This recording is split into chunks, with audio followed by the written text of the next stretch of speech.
Kalau setiap bulan anda kena cari customer baru, itu bukan bisnes, itu penat. Okey, saya nak tanya jujur lah. Berapa ramai kat sini setiap bulan kena ulang benda yang sama? Cari customer baru, close customer baru, lepas tu hilang. Bulan depan dia ulang balik. Korang tak rasa penat ke? Inilah masalah besar dalam bisnes. Sebab kita jual produk yang sekali je orang beli. Lepas tu habis. Tak ada kesinambungan. Jadi kita terpaksa kejar customer ni sepanjang masa. Tapi beza pula dengan perfume. Perfume ni produk dia kecil je. Tapi ada satu kelebihan besar, iaitu repeat order. Orang pakai perfume ni hari-hari. Bila habis, dia akan cari balik.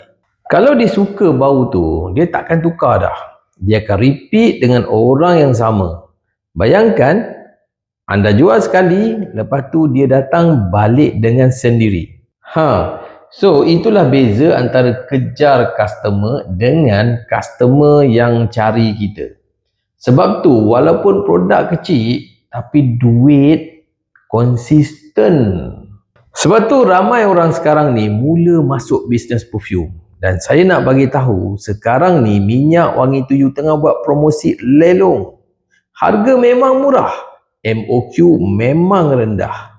Maknanya anda boleh mula kecil, test market dan bina customer yang boleh repeat order. Kalau anda dah penat nak kejar customer setiap bulan, mungkin dah mula masanya untuk anda tukar strategi. Pilih produk yang customer akan datang balik. Kalau nak mula, WhatsApp saya sekarang.